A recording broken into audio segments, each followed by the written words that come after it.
Yo, Elliot!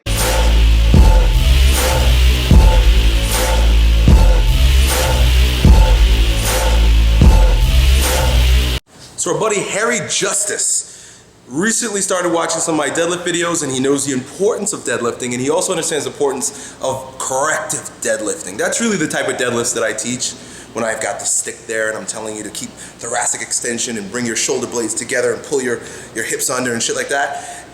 That's how you want to build a deadlift foundation. But anyway, he's trying to do this, even though he's been deadlifting for a while, trying to do this, and he realizes, oh my God, all the foundation muscles, all the supporting muscles for a proper deadlift on my body are terrible. And it seems as if no matter how much he lowers the weight, you know, I dropped it by 10 pounds, 40 pounds, 100 pounds, and still I can't maintain proper alignment to my deadlift using the corrective methods that you've taught. So deadlifts are an integrated exercise, right? That means you're using a lot of stuff at once.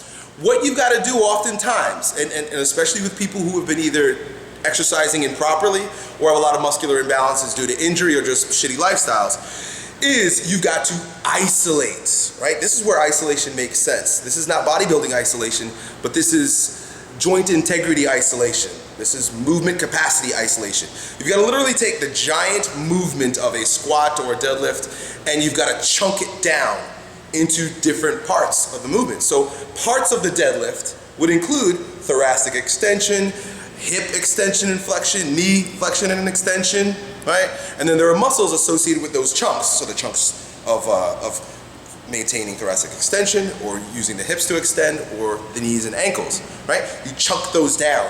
And then when you chunk those little pieces down, because notice, those are just pieces of the big movement.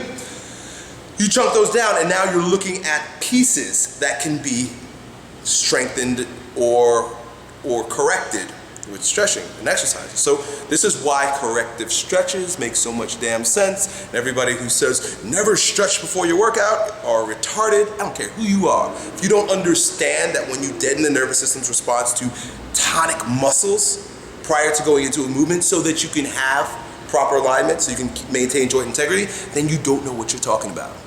Come at me, bro, right? So what you're gonna need to do is chunk down the movement.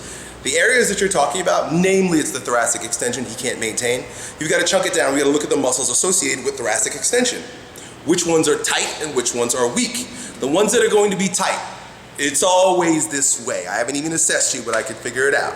Generally you're going to have tight upper abdominals, right? Probably from years and years of crunching, right? Just look at it. Look at it. Go into a crunch while standing. What is that? Flexion. Crunching is flexion. You're probably tight in your upper abdominals. You probably have tight pecs. You probably have tight traps and sternocleidomastoid. You probably have tight suboccipitals, the muscles that are back here, all the muscles that help extension of the neck, or that's flexion actually. Flexion of the neck flexion, deep cervical extension, right? That's the opposite. So you're gonna wanna stretch these muscles, right? That doesn't make any fucking sense. Elliot, I just wanna deadlift more. Why are you telling me to stretch my neck? Because it's fucking up your posture. You gotta stretch your neck, you gotta stretch your pecs. Do this all before your deadlift. Stretch, stretch, stretch, right? If you don't know how to do it, go look it up. But I'll show you an exercise, right? You wanna stretch, and you might even wanna stretch your biceps. They're probably a bit tight also. Those are generally gonna be the muscles that put you into flexion. Just look at it, just look at flexion. What do I do when I flex? Crunch down, I shrink up, and I immediately rotate, right? That's the extreme example of what you're having when you try to deadlift. So what do you wanna do? It doesn't take a fucking genius to know that you wanna do this. What does this look like? Stretching all the muscles that were just short. Sometimes, man, sometimes. Like, I'm not that smart. I was a C student. They gave me medication for being dumb when I was in 3rd grade, right? A lot of this shit is just common sense. And I'm not mad at you for not knowing. I'm just saying, like all these people who try to overcomplicate shit, or even say that Elliot Hulse overcomplicates shit. I just happen to see the big picture. Anyway, and you're also going to want to isolate strengthening hyperextension. 2 exercises. The first one I'm not going to show you, the second one I will show you. The first one is, I've done videos about this, that's why. Grab a barbell, with your palms up, put a lot of weight on it, and just hold it. You're just gonna wanna hold it like this. Boom. It's a static hold. Those postural muscles that force thoracic extension are static. They're aerobic type muscles.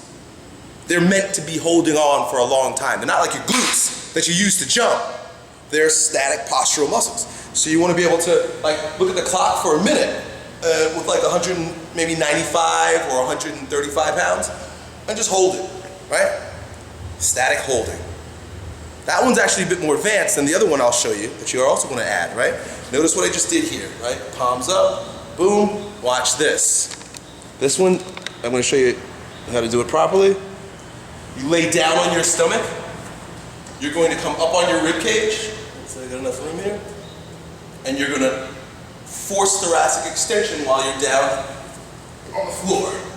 Boom. Listen closely. You want to dig your toes in, lift your quads, squeeze your butt, tuck your chin, turn your hands out. If you're like me and you have a tendency to like hyperextend your low back, like you got really hyperextended low back, you're gonna wanna really focus on squeezing your glutes and forcing your hands out like that, right? That way you're not like arching up on your low back. So if you've got like a flat back, you're gonna wanna arch up on your low back. But the point is that you're gonna hold that static position that strengthens all the muscles associated with thoracic extension to help your deadlift. Isolate before you integrate. Good luck. Yo, Elliot,